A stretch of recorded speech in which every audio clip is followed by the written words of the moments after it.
예, 안녕하세요. 자, 이번 시간부터는 실무 정화, 강론이라 하죠. 강론 파트를 보도록 하겠습니다.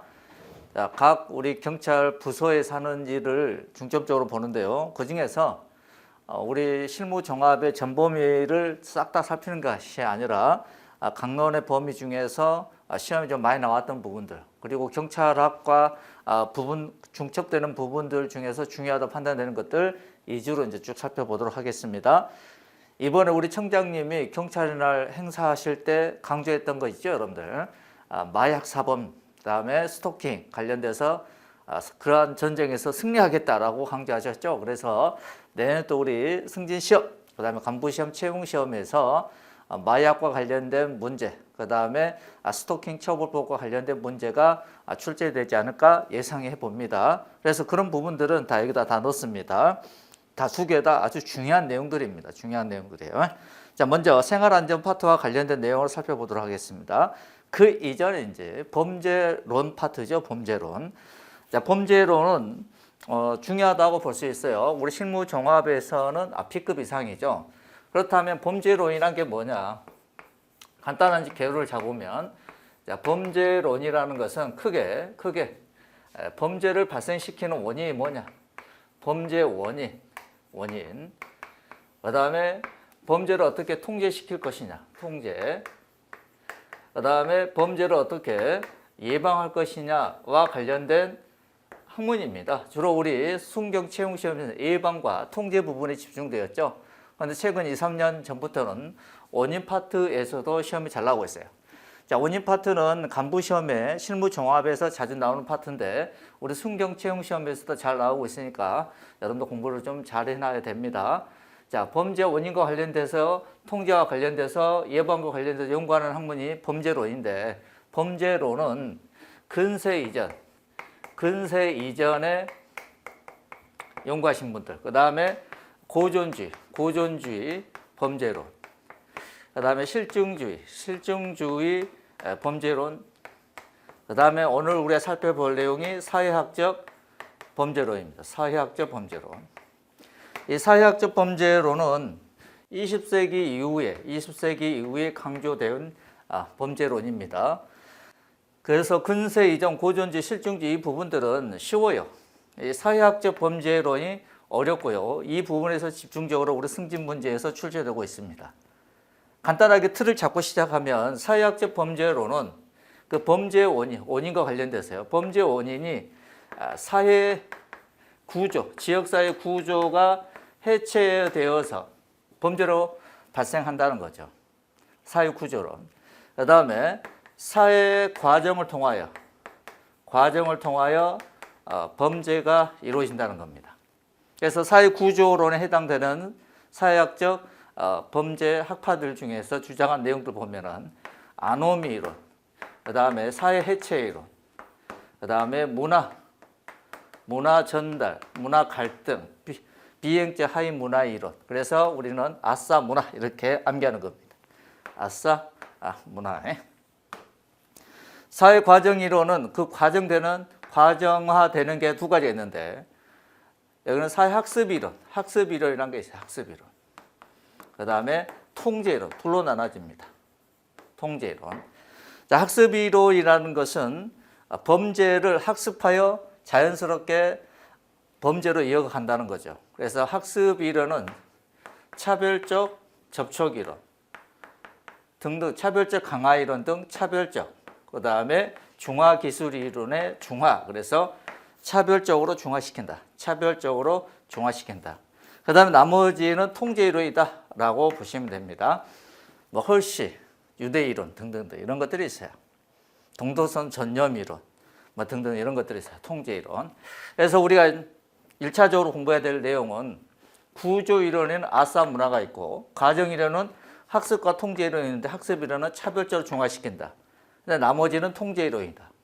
이런 큰 타이틀로 우리가 이제 구별 좀 해야 되고, 좀 더 이제 조금 더 세부적 내용들을 알아둬야겠죠. 특히 차별적 강화 이론, 차별적 동일시 이론 이런 부분들, 동조선 전념 이론, 그다음 유대 이론, 헐시 유대 이론 뭐 이런 것들이 있어요. 이런 내용들, 세부적인 내용들도 알아둬야 돼요. 그런데 이 중화기술이론이 아직까지는 시험에 나오지 않았어요. 그래서 중화시키는 5가지 기술 방법이 있죠. 이것도 우리가 알아둘 내용이고 이게 이제 출제될 때가 됐다는 겁니다. 자, 이런 내용들을 우리가 살펴보는 겁니다. 그래서 첫 번째 1페이지 보게 되면은 사회학적 범죄학 나오죠. 사회학적 범죄학. 사회적 수준의 범죄 이론, 그래서 쌍가리 1번 구조 이론입니다. 구조 동그라미. 구조 이론 우리는 두 문자로 아싸, 문화 이렇게 암기한다 그랬어요. 그래서 방가리 1번 아노미 이론. 아 동그라미. 그 다음에 방가리 2번 사회 해체 이론의 사 동그라미. 한 장 넘겨볼까요? 넘겨봤더니 방가로 3번 문화적 전파, 문화 갈등, 하위, 비행 문화 이론 나오죠. 문화 동그라미. 그래서 아싸 문화 이렇게 암기하는 겁니다. 아싸 문화. 다시 앞으로 오게 되면 이제 하나씩 보는 겁니다. 자, 아노미 이론, 다른 말로 긴장 이론 이렇게 표현합니다. 그러면 아노미란 게 뭐냐? 먼저 디립갱의 아노미 이론이 나오죠. 디립갱은 급격한 사회 변동, 전쟁, 경제 공황, 대규모 지진 등으로 사회 규범이 붕괴되어 제대로 작동하지 못하는 상태를 우리는 아노미라 했다. 규범이 없는 상태, 혼란의 상태를 아노미라고 했다 이겁니다. 누가? 디립갱이. 그러면서 이러한 아노미, 무규범 상태에서 범죄나 자살이 발생한다고 했다 이게. 그 다음에 니은번, 디립갱은 범죄는 어떤 시대와 사회에도 존재하는 것으로 인간의 본성의 일부이고 정상적이다. 그래서 범죄는 사회적 행위로 불가피하다라고 봤다는 겁니다. 즉 범죄 불가피성을 주장했습니다. 디립갱의 무규범 상태를 우리는 아노미라 했고, 이 아노미 상태에서 범죄나 자살이 발생한다 했고, 이 범죄는 사회적 행위로서 불가피하다라고 주장했습니다. 지금 러시아와 우크라이나 전쟁하고 있죠. 아침에 막 미사일이 날라와서 우크라이나 때리고 그러죠. 출근하는 아빠가 차 타고 가다가 미사일 맞고 뭐 사망하고 등등등 이런 일들이 벌어지고 우크라이나의 어떤 법규범이 제대로 준수가 안 되죠. 그래서 이런 상태를 우리는 무규범 상태 이렇게 표현합니다. 특히 경제공황, 우리나라 IMF를 겪어봤죠. 엄청나게 많은 분들이, 중소기업 사장분들 이런 분들이 많이 자살들을 하고 그랬죠. 그래서 우리나라 국민성이 아주 좋다는 게 거기서 나오는 거죠. 위기상에 똘똘 뭉치는 거죠. 금모으기 운동 등을 통하여 우리나라가 IMF로부터 빨리 졸업할 수 있었죠. 그래서 지금 우크라이나와 러시아와의 전쟁도 빨리 종결되기를 개인적으로 바라고 있습니다. 2번 머튼의 긴장이론 나오죠. 긴장이론. 디립갱의 아노미 이론을 발전시켜 사회적 성공을 달성시키게 한 정당한 수단 방법들이 하층민에게는 제한되어 있어서 성공할 수 없더라 이겁니다. 이런 상태를 우리는 아노미적 상황이라고, 분노와 좌절이라는 긴장이 유발되어서 범죄를 저지른다라고 머튼은 주장했습니다. 하층민들이 자신들의 목표를 달성하기 위한 정당한 수단 방법들이 우리 하층민들에게는 제공되지 않더라는 거죠. 그러다 보면 목표 달성에 대한 좌절로 인해서 어떤 아노미적 상황이 오게 되고, 개인적으로는 나는 더 이상 어떤 성공할 수 없다라는 좌절감이 와서 개인적인 무기범 상태가 되는 거죠. 이런 상태에서 분노와 좌절로 인해서 긴장이 유발되고 그로 인해서 범죄를 저지른다는 겁니다. 그래서 머튼의 긴장 유발이론 이런 것들이 있다고 그랬어요. 그 다음에 방금 사회 해체이론 나오죠. 먼저 생태학적 연구를 했던 시카고 학파의 파커 브로제스가 있어요. 1920년대 미국 시카고 학파인 파커 브로제스는 시카고 지역을 5개 지역으로 동시원적으로 구분했어요. 그러면서 1지대, 2지대, 3지대, 4지대, 5지대로 나누면서 2지대를 변이지대, 그 다음에 빈민지대라고 했어요. 그러면서 각각 1지대부터 5지대에는 그 지대별 특성과 범죄와 관련성을 조사하여 빈곤, 인권 유입, 실업 등 각 지역사회 문화적 갈등을 통해 범죄나 비행이 발생한다고 주장했다는 겁니다. 이제 파커 브로제스는 시카고 지역을 5개 동시원적으로 나누어서 각각 지역의 범죄와 그 다음에 지역의 특성을 서로 범죄와 연관성을 조사했는데, 각 지대별로 빈곤이나 인구 유입, 실업 등의 어떤 각 지역사회 문화적 갈등을 통해 범죄나 비행이 각 지대 다 발생한다고 주장했다는 거죠. 근데 이를 그 밑에 동그라미 쇼온 레케이는 동시몬적 오지대에 따라 도시의 지역 구조가 형성된다는 버제스 동시몬적 이론을 응용했다는 게 나오죠. 그 중에서 니은번, 이지대, 변이, 빈민지대에서 비행이 일반화되는 이유는 외부에서 이지들의 인구 유입보다는 그 이지대에, 즉 변이 빈민지대에 내부에 그 원인이 있다라고 주장했다는 거예요. 내부에 그 원인이 있다. 자, 파커 버제스는 시카고 지역을 5개 지역을 나누고 각각 지역에 여러 가지 어떤 문화적 갈등을 통하여 범죄나 비행이 다 발생한다 봤어요. 그런데 쇼온 레케는 그 중에서 이지대, 변이 빈민지대에서 범죄가 발생하는 원인은 외부에서 인구 유입이 아닌 그 자체 내 지역 내에 원인이 있다라고 봤다는 겁니다. 즉, 이 변이 빈민지대, 이지대는 산업화 도시화와 과정에서 계층 간의 갈등, 윤리의식이 떨어지고 가치관이 붕괴되어 그 이지대, 변이 빈민지대의 사회 공식적 제도 구조, 비공식적 비제도 구조가 붕괴되어, 구조가 붕괴되어 있다는 것은 그 지역사회의 어떤 규범이 붕괴됐다는 거, 해체됐다는 겁니다. 그 지역의 사회 조직 극도로 해체되기 때문에 해체되어서 이제 범죄가 발생한다는 겁니다. 그래서 니을번 별표입니다. 이러한 변이, 그 다음에 빈민지대, 이지대는 구성원이 바뀌더라도 그 비행 발생률은 변하지 않는다라고 주장했다. 왜? 니은번의 둘째 줄, 그 이지대, 변이, 빈민지대는 내부적으로 그 원인이 있기 때문이다. 그 원인이 바로 디귿번에 나와 있는 거죠. 그래서 니은번의 둘째 줄, 디귿번 체크는 니을번 별표. 이렇게 해서 여러분들이 잘 봐두시면 될 것 같아요. 쇼온 맥케이. 그 다음에 방과로 3번 문화적 전파이력 쇼온 맥케이 나오죠. 자, 비행 지역은 범죄는 문화와 같이 부모로부터 아이에게, 그 다음에 새로운 사람이 이사 왔을 때 기존의 사람이 새로운 사람에게 어떤 고유한 비행 문화가 전달되어서 범죄가 발생한다는 겁니다. 그런 내용이에요. 그래서 1, 2, 3 보시면 되고. 자, 문화 갈등 이론 누가 주장했냐? 셀린이 주장했다는 겁니다. 1차적 횡적 문화 갈등, 그 다음에 2차적 정적 문화 갈등. 한 번씩 읽어보시면 돼요. 문화 갈등 이론 누가 주장했냐? 셀린. 그중에 1차적 횡적인 문화 갈등은 그 지역사회 내 이질적 문화 간의 서로 간의 심리적 갈등으로 범죄가 발생한다. 2차적 종적인 문화 갈등이라는 것은 부모와 자식 간의 어떤 문화적 갈등으로 인해서 범죄가 발생한다는 겁니다. 셀린 문화 갈등 이론. 그다음 방과로 5번 하위 문화 이론 나오죠. 하위 문화. 이때 문화는 비행적 하위 문화 이론이라는 거. 비행적 하위 문화 이론.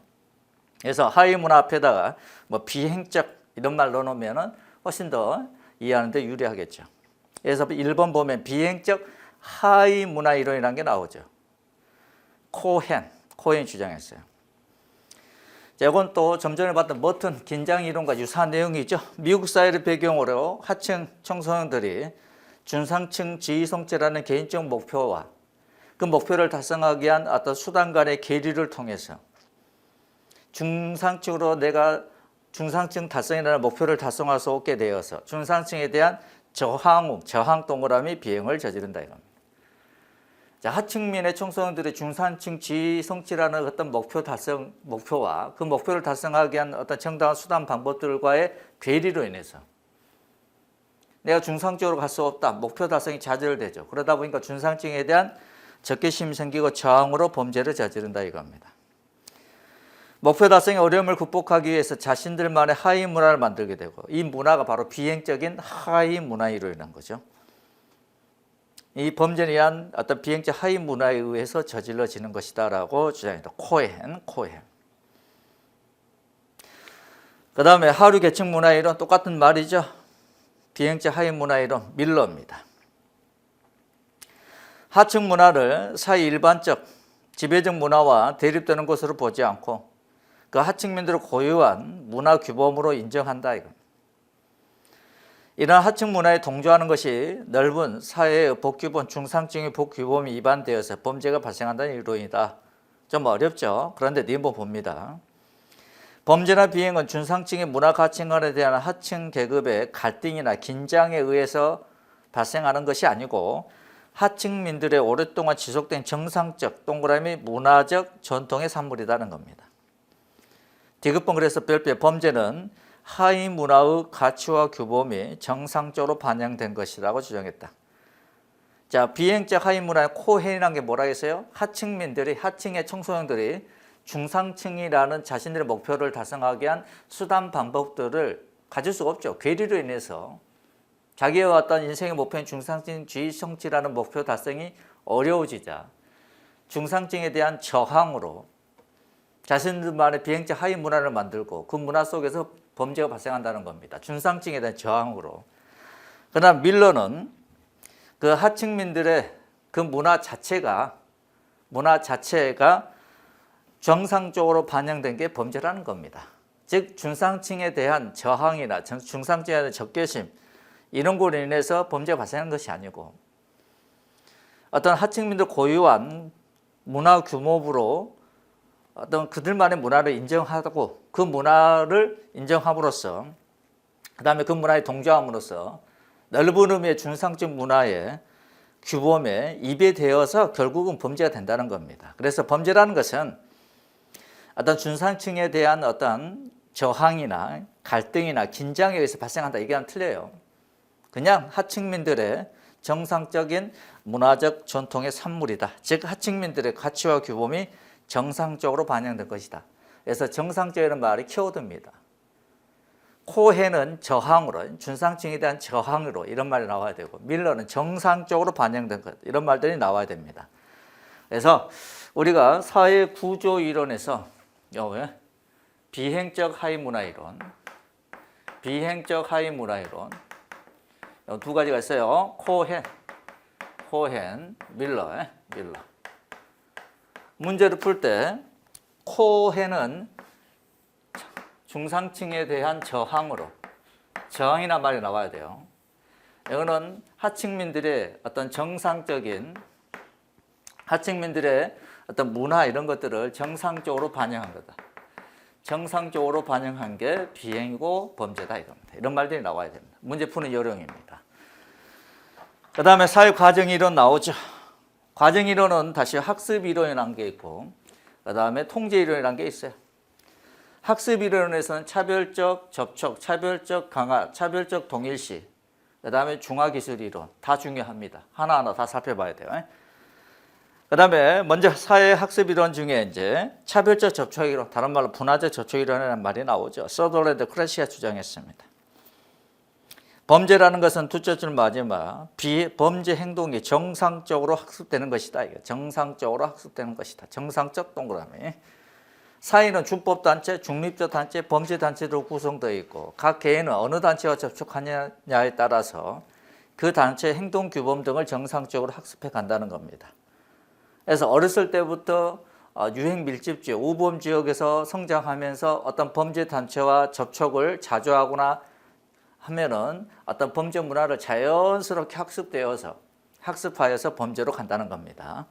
서덜랜드 크래시가 주장했어요. 그 다음에 차별적 동일시 이론입니다. 동일시 동그라미.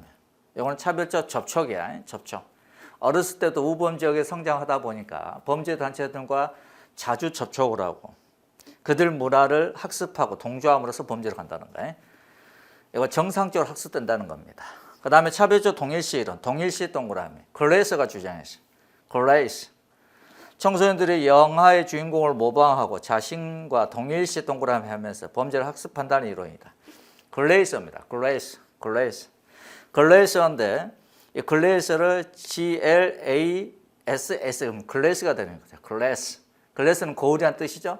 내가 거울 보면 나의 동일한 모습이 나오는 거죠. 이렇게 이해하시면 돼요. 동일시 이론 글레이스. 그래서보다 이렇게 거울을 보면 나와 동일한 나의 모습이 보인다. 동일하다. 글레이스 이렇게 한계하는 겁니다. 청소년들이 특히 막 남성 호르몬이 분비되는 막 고등학교 1, 2학년 때 우리나라의 조폭 영화를 보면서 조폭의 행동대장들이 사용하는 용어, 행동 이런 것들을 학습하고 내가 저 조폭의 대장이다, 행동대장이다라고 동일시하면서 범죄를 학습하여 범죄를 저지른다는 겁니다.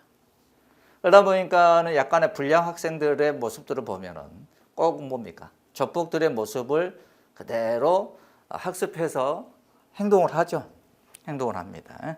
그래서 우리가 이제 지구대 파출소라든지 그 다음에 형사과 내 폭력팀 등의 형사분들이 이런 중고등학교에 가서 이런 어떤 영화 등을 접촉하기 전에 이런저런 범죄 예방 교육 등을 하게 되면 좀 더 효율적이지 않을까, 범죄 예방이 효율적이지 않을까 그런 생각을 해봅니다. 그 다음에 차별적 강화 이론이죠. 강화 이론, 강화 동그라미. 버제스, 아커스 또는 에이커스 이렇게 표현하죠. 자, 범죄 행위 결과로서 보상 동그라미 취득되고 처벌이 회피될 때 그 범죄 행위는 강화되는 반면 보상이 상실되고 처벌이 강화되면 그 범죄가 약화된다는 이론이다. 즉 청소년의 범죄 행위가 처벌이 없거나 칭찬되면 범죄를 저지르겠다는 동기가 강화되어서 반복적으로 범죄를 저지른다는 겁니다. 오케이. 그래서 버제스, 에이커스 또는 아커스 이렇게 표현하죠. 그래서 저는 개인적으로 어떻게 암기했냐면 에이커스, 아커스 그랬죠. 아 동그라미, 버제스의 버 동그라미, 버제 동그라미. 그래서 아버제죠, 아버제. 아버지 이렇게 아버지 이렇게 아버지들이 오케이 본인들의 어떤 사회 활동을 통하여 보상이 이루어지면 이때 보상이라는 것은 가족들의 어떤 칭찬, 어떤 이런 것들이 받게 되면 좀 더 돈을 벌겠다, 사회생활 열심히 하겠다는 동기가 강화되어서 열심히 사회생활 한다 이렇게 나름대로 이해를 해서 암기했어요.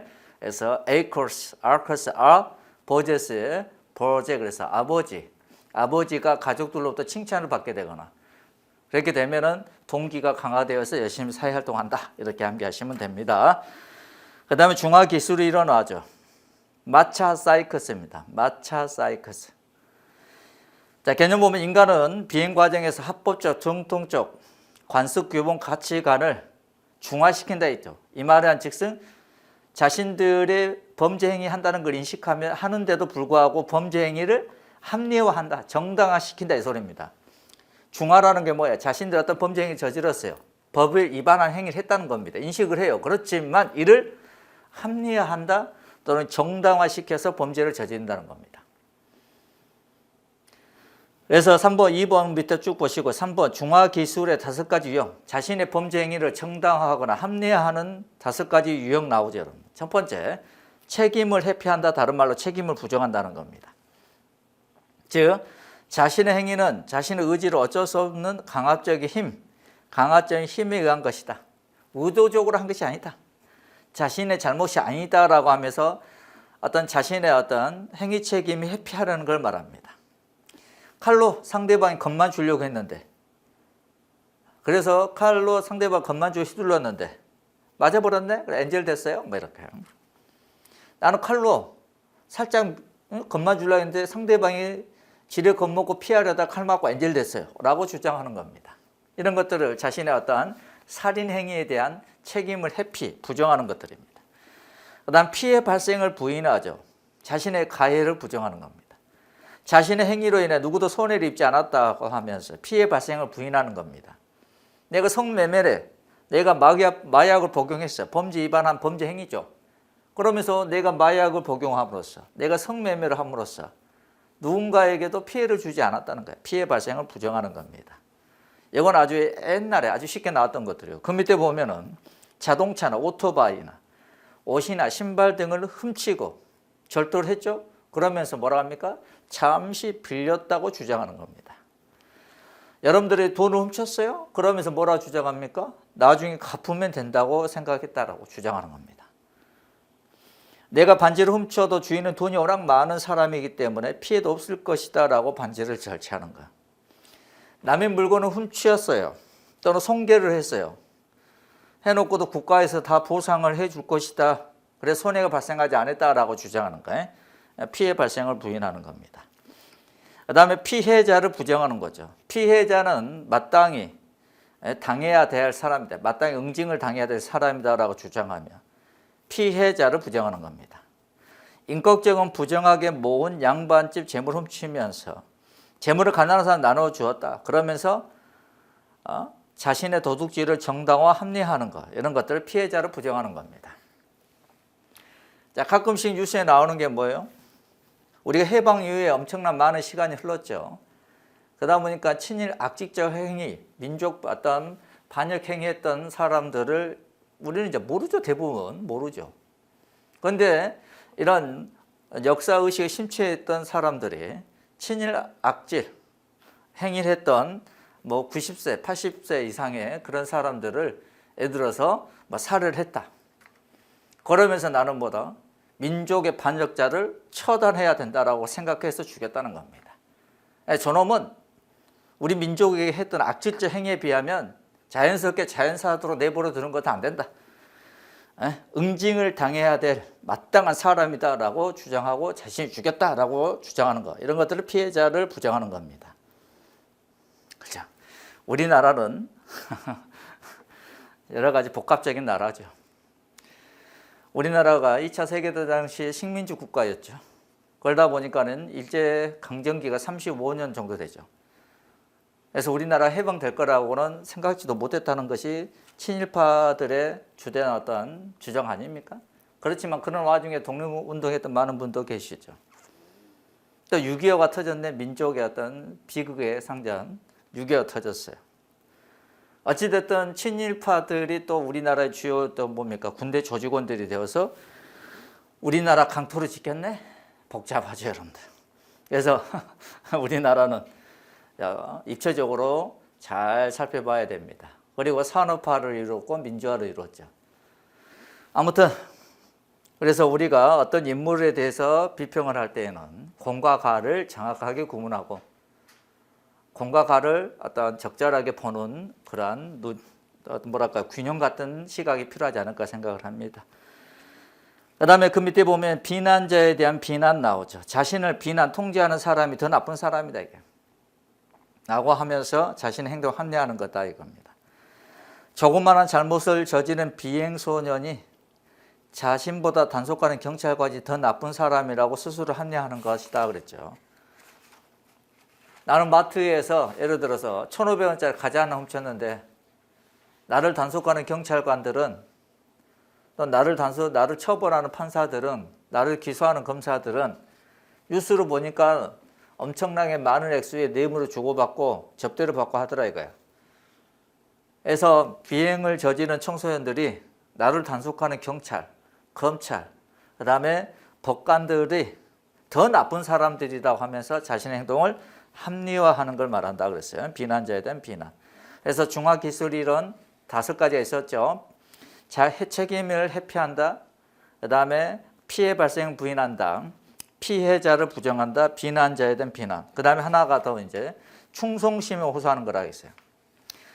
자신의 행동이 옳지는 않으나 친구나 주변에 친한 사람, 소속된 집단을 위해 어쩔 수 없이 범죄를 저질 수밖에 없었다라고 주장하는 거죠. 친한 선배, 친한 친구와의 소중한 우정을 지키기 위해 어쩔 수 없이 범죄를 저질렀다고 주장하는 거. 이런 것들은 이제 충성심을 호소하는 겁니다. 그래서 마차 사이키스 중화기술이론 5가지, 그 다음에 그와 관련된 사례 이렇게 연관지어서 잘 살펴보실 필요가 있다. 그 다음에 사회 과정이론 중에서 이제 통제이론입니다. 통제이론. 통제이론에는 헐시 유대이론, 레커레시 견제 봉쇄이론, 그 다음에 동조선 전념이론, 낙인이론 이런 것들이 있습니다. 먼저 헐시 유대이론이죠. 헐시 유대이론. 예전에 우리가 허쉬 초콜릿이라는 게 있었죠. 초콜릿 주면서 서로 간에 유대를 맺는다 이렇게 이해하시면 돼요. 허쉬 초콜릿 주고받으면서 유대를 맺는다. 유대이론. 내용 들어가게 되면 사람은 이탈할 잠재성을 가지고 있고 이걸 통제하는 사회적 통제, 유대가 약화되어 통제되지 않아 범죄가 발생한다는 거죠. 누구든지 일탈할 잠재성을 가지고 있다. 그런데 이 잠재성을 통제하는 사회적 통제나 유대가 약화되어서 통제가 되지 않아 범죄가 발생한다는 거죠. 이러한 사회적 통제 유대를 구성하는 요소로는 4가지가 있는데 애착, 애 동그라미, 신념, 신 동그라미, 그 다음에 참여, 참 동그라미, 전념의 전 동그라미. 그래서 애신 참전, 애신 참전이에요. 애신 참전. 애신이라는 사람이 전쟁에 참가했다는 거예요. 애신 참전. 4가지가 있다 이겁니다. 그래서 그 밑에 애착, 신념, 전념, 그 다음에 참여 이렇게 나오죠. 애신, 그 다음에 참전 이렇게. 아직까지 우리 실무 종합에서 세부적 내용을 물어보는 건 나오지 않았어요. 그래서 애신, 참전 네 가지 잘 알아두시고 애착, 신념, 그 다음에 참여, 그 다음에 전념 이런 내용들 오른쪽에 1, 2, 3, 뭐 1, 2 쭉쭉 나오죠. 한 번씩 읽어보시면 될 것 같아요. 그래서 애착이란 것은 애정을 통해서 개인이 사회와 맺고 있는 연대를 말한다. 그래서 구체적으로 2번 같은 것이 나오죠. 신념이란 것은 사회 규범의 내면화를 통해 개인이 사회와 맺고 있는 유대를 말한다. 그 다음에 전념 나오죠. 개인의 합리적 판단을 배경으로 사회와 맺고 있는 유대를 말하고, 참여라는 것은 행위적 측면에서 개인 사회와 맺고 있는 유대를 말한다.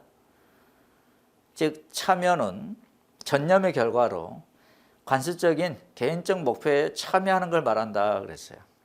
여러분들 경찰 공무원 합격하는 거, 승진하는 거에 어떤 열심히 참여함으로써 다른 일탈을 하게 될 가능성이 적게 되는 거죠.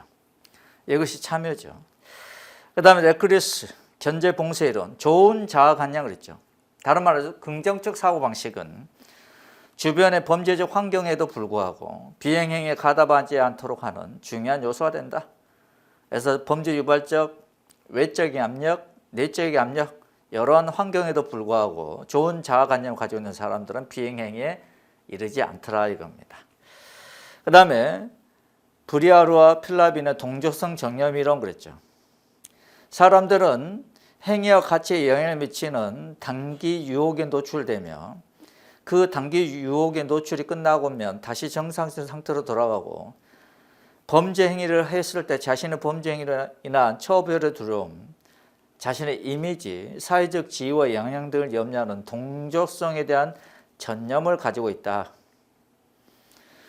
그래서 오른쪽과 3번 관습적 목표 몇 주, 여러분들이 이제 승진하는 거, 그 다음에 채용 시험에, 간부 시험에 합격하는 것을 어떤 개인적인 관습적 목표죠. 그런 목표를 지향하려는 노력이 인간의 행위를 목표 달성을 위한 행위에 전념시킴으로써 인간의 범행 잠재력을 통제하게 되어 일탈을 감소시킨다는 이론이다 그랬어요. 동족성 전념이란 게 뭐냐면은 말이 어렵죠. 나의 어떤 관습적인 목표, 경찰 공무원이 되어야겠다. 경위로 임용을 하기 위해서는 간부시험 합격을 해야겠다. 내가 경장으로, 경사로, 경위로, 경감으로 승진을 해야겠다라는 관습적 목표, 이런 목표는 지금 현재 입장에 봤을 때는 좋은 목표들이죠.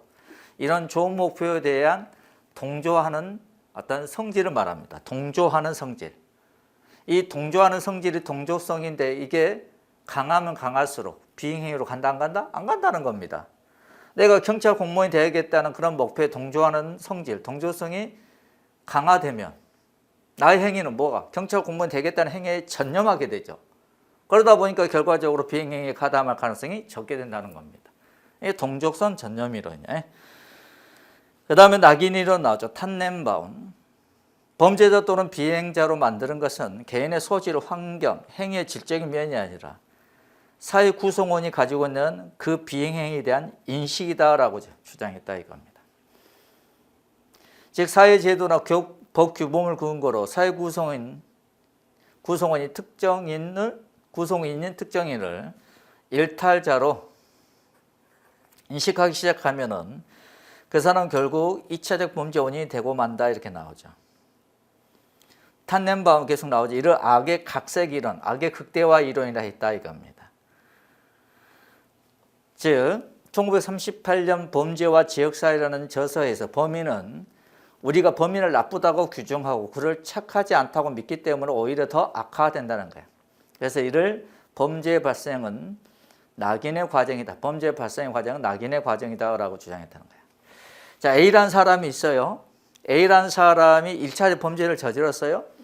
1차적 범죄를 저지른 원인은 여러 가지가 있겠죠. 그리고 교도소 등에서 자신의 범죄에 대한 책임을 지고 징역 2년, 5년, 3년 이런 식으로 형을 살고 나왔어요.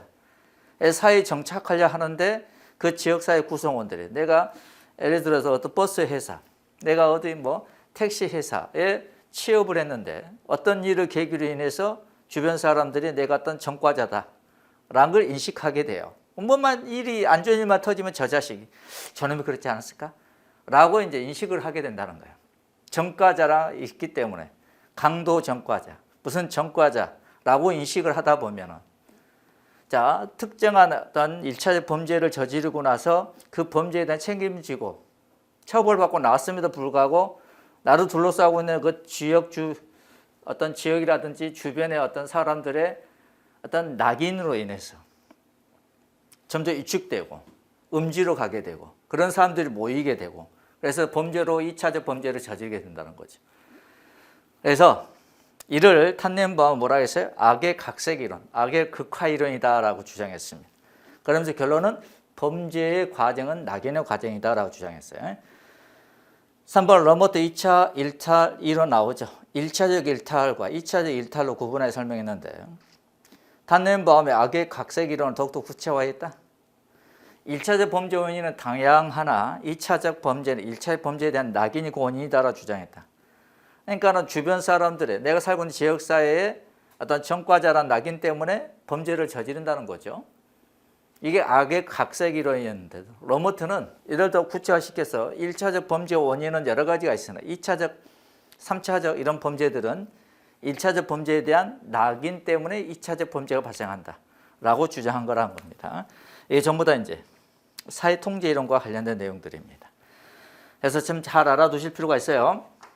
다시 구조이론 아싸 문화, 이 문화와 관련된 게 비행적 하위 문화, 그 중에서 코에는 어떤 중산층에 대한 저항으로 비행적 하위 문화를 이루고 범죄를 발생한다. 밀러, 비행행위 범죄행위라는 것은 하층민들의 문화가 정상적으로 반영된 거다. 과정 이론 중에 학습 이론, 차별적, 중화, 차별적, 접촉, 차별적, 강화, 동일시, 중화기술은 5가지, 통제이론, 유대이론, 그 다음에 견제이론, 동조선 전념이론, 이런 것들 있죠. 이런 것들, 낙인이론. 구분해서 좀 잘 알아두실 필요가 있다. 그 다음에 2번 보면은 이제 범죄 예방과 관련돼서 오늘날 강조되고 있는 현대적 범죄 예방 이론, 사항적 범죄 예방 이론이라는 게 나오죠. 합리적 선택 이론, 일상활동 이론, 범죄 패턴 이론 다 중요합니다. 다 중요하다. 이런 경찰학 시간에 다 보는 내용들이고요. 좀 더 이제 쌍가루 사업 환경 범죄학 나오죠. 이 부분이 기존의 어떤 경찰학 체계에는 없는 어떤 새로운 내용들이면서 우리가 이제 승진 공부의 실무 과목의 종합에 들어갈 내용들이죠. 먼저 보게 되면 환경 범죄 가로 열고 생태학적 이론에서 나오죠. 환경 설계 동안 범죄 예방, 스피드 이드라죠. 크라임 프리벤션, 범죄를 예방하자. 스루 T, 인바이먼트 디자인, 환경 설계를 통하여 범죄를 예방하자는 겁니다. 자, 동그라미 1번 보면은 범죄 이론적 생태학적 이론에서 기인한 이론으로 뉴먼과 제프리가 주장했다. 스피드. 적절한 건축 설계나 도시 계획 등 도시 환경에 범죄 환경에 대한 방어적 디자인을 통해서 범죄를 예방하자라 주장했고, 이 방호 공간과 관련하여 3번 별표입니다. 방호 공간과 관련하여 영역성, 그 다음에 감시, 그 다음에 이미지, 안전지대 4가지 관점을 제시하였다 이렇게 나오죠. 스피드. 우리나라에서는 서울시 마포구 염리동에서 적용한 사례 있고 지자체 조례로는 서울특별시 마포구 범죄 예방을 위한 도시환경 디자인 조례가 2018년 제정되어 시행되고 있다 이렇게 나오죠. 자, 방호 공간과 관련돼서 CPD 중에서 방호 공간에 영역성, 그 다음에 감시, 이미지, 안전지대 4가지 관점을 제시했다 이렇게 나오죠. 3번 체크합니다. 그럼 그 밑에 방호 공간 이론이라는 게 나오죠. 오스칼 유먼이 방호 공간에서 1972년 저술한 방호 공간이라는 책에서 공동주택의 설계, 연립빌라, 연립아파트 있죠? 설계와 범죄와 연관성을 입증하였다. 그러면서 공동주택 건축 과정 시 범죄 예방을 고려하고 주장했고, 주거에 대한 영역성의 강화 동그라미 통해서 주민들이 자신이 살고 있는 지역이나 장소를 자신들의 영역, 안방이라 생각하고 주변의 감시를 게을리지 않으면 범죄로도 안전하다고 주장했다. 이러한 방호 공간 이론의 구성 요소, 좀 전에 CPD 주장한 방호 공간에서 영역성, 그 다음에 감시, 이미지, 그 다음에 안전지대 4가지를 제시했다 그랬죠. 이와 유사하게 자 보게 되면은 방호 공간 이론의 구성 요소 4번 나오죠. 이걸 여러분들 체크합니다. 첫 번째 이미지죠. 이미지. 그 다음에 자연적 감시. 그 다음에 영역성. 환경 나오죠. 환경 동그라미하고 옆으로 살펴 안전지대. 그래서 이미지 나오죠. 둘째 줄 보면 범죄를 저지르기 어려운 지역이라는 이미지를 만들어서 범죄를 예방하는 걸 말합니다. 이미지 동그라미, 이미지를 만들어서 이미지 동그라미. 자, 범죄를 저지르기 어려운 지역이라는 이미지를 만들어서 범죄를 예방하는 것을 우리는 이미지. 그 다음에 자연적 감시 나오죠. 특별한 장치 도움 없이 실내외 활동을 관찰할 수 있는 능력을 통하여 범죄를 예방하는 겁니다. 자, 활동을 관찰할 수 있는 능력을 통하여 범죄 예방하는 것 자연적 감시. 주변의 사람들을 통해서 어떤 특정한 어떤 집에서 범죄 발생 행위를 자연적으로 관찰, 감시하게 해서 어떤 범죄를 예방하고자 하는 거예요. 그 다음에 영역성 나오죠. 자신이 살고 있는 지역에 대한 소유의식은 일상적이지 않은 일이 있을 때 주민들을 하여금 행동을 취하도록 자극하여 범죄를 예방하는 걸 말한다. 영역성 강화와 관련된 내용이죠. 환경, 안전지대.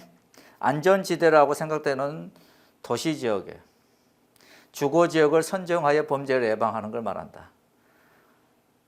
시골에 강원도 같은 곳에 첫접 삼중에 단독주택이 하나 있어요. 물론 살기 좋고 그 다음에 환경도 좋고 공기도 좋고 다 좋아요. 물도 맑고.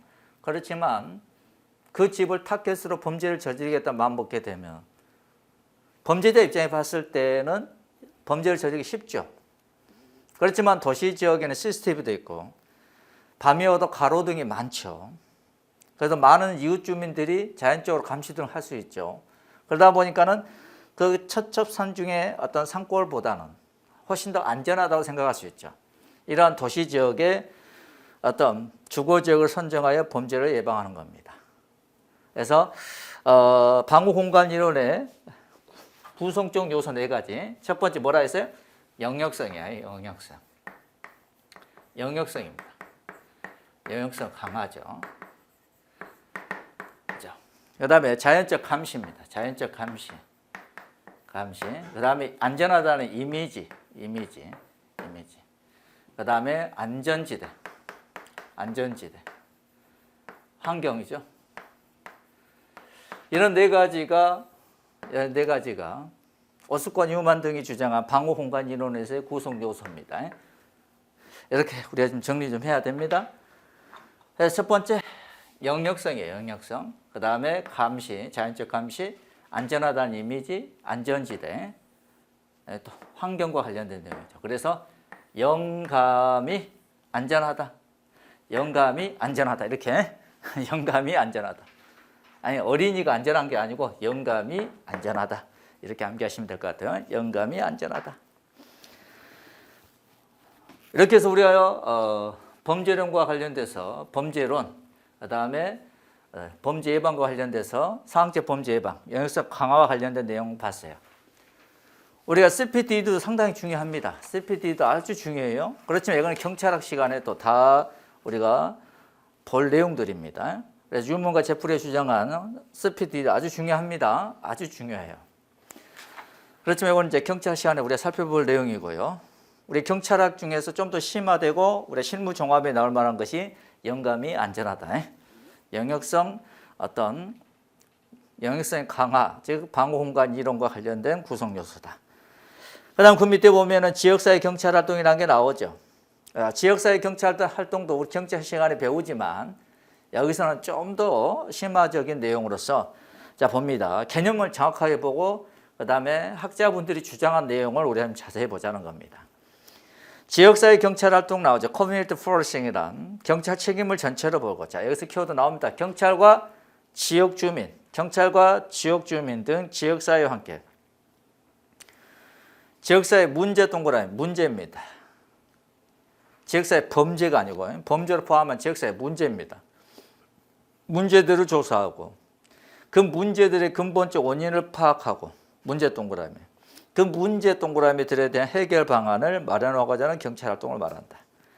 경찰과 지역 주민들 서로 협조하여 지역사회 문제를 조사하고 해결책을 원인을 파악하여 해결책을 마련하고자 하는 경찰활동을 지역사회 경찰활동 이렇게 얘기합니다. 이런 지역사회 경찰활동 골든슈타인은 문제지향적 경찰활동, 그 다음에 트루나노비치, 버케너는 지역중심 경찰활동, 윌리엄스는 이웃지향적 경찰활동이라 했다. 그래서 골든슈타인 문제지향적, 골든 동그라미 문제, 골든 문제. 그 다음에 트루나노비치, 혀가 짧아서 발음이 잘 안 되네. 트루나노비치, 트 동그라미, 지역중심 경찰, 지 동그라미, 트집 잡지 마. 윌리엄스, 윌 동그라미, 이웃지향적 경찰활동, 이 윌이 이렇게. 그 밑에 보면 지역중심적 경찰활동과 문제지향적 경찰활동은 병행될 때 효과성이 높아진다 이렇게 나오죠. 문제지향적 경찰활동, 지역중심 경찰활동, 이게 짬뽕을 해서 병행되어야 어떤 지역사회 경찰활동이 좀 더 효과성이 높아진다 이겁니다. 쌍가루 2번 지역사회 경찰활동의 종류 먼저 골든 문제죠. 골든 문제. 골든슈타인의 문제지향적 경찰활동 쭉 나오죠. 골든슈타인은 첫 줄 마지막 동그라미 1번 첫 줄 마지막 경찰활동을 지역사회 문제 동그라미 해결 중심으로 변경하는 것을 강조했다. 지역사회의 문제의 해결 중심으로 변경하는 것을 강조한다 이겁니다. 자, 범죄를 포함한 폭넓은 지역사회 문제 동그라미 문제를 다루며 지역사회 문제를 해결하기 위한 여러 가지 방안을 중점적으로 우선순위를 재평가하여 각각의 문제에 따른 형태별 대응을 강조한다. 그래서 3번 쭉 보시고 그래서 4번 별표입니다. 엑스펠먼이 제시한 사라 모델이죠. 자, 먼저 스캐닝, 지역사회 문제에 대해서 스캐닝 조사를 하고 어널리시스, 문제 원인 등에 대해서 분석을 하고 그에 대한 문제를 해결하는 대응책을 마련해 실행하고 액세스먼트 평가해. 그 대응책이 지역사회 문제 해결하는데 얼마큼 효율적인지 평가하는 겁니다. 이런 과정을 반복 동그라미, 반복하면서 지역사회 문제를 해결하자라고 주장했다는 겁니다. 그러면은 SARA, 사라죠. 사라 모델 누가 제시한 거야? 엑스펠먼이 제시했고 이 사라 모델을 반복적으로 적용하여 지역사회 문제를 해결하자 누가 주장해서 골든슈타인. 4번 별표입니다. 그래서 1번, 2번, 3번, 4번 잘 봐두시고 그 다음에 뭐 5번 이하는 한 번씩 쭉 보시고요. 그 다음에 오른쪽 가서 방가리 2번 트루나노비치 복개는 지역중심 경찰활동 트집 잡지만 즉 보면은 트루나노비치 지역중심 경찰활동은 지역사회와 경찰 사이의 새로운 관계를 증진시키는 조직적인 전략이고 원리다. 즉 문제 발생 전에 문제 해결을 통해서 사전 예방적 대응을 강조한다. 사전 예방적 대응을 강조한다. 자, 골든슈타인의 문제지향적 경찰활동은 지역사회 문제의 원인을 파악해서 대응책을 마련 해결하고자 하는 거고 지역중심 경찰활동은 지역사회 문제가 발생하기 전에 그러한 문제들을 해결하여 사전적 예방활동을 강조하는 거죠.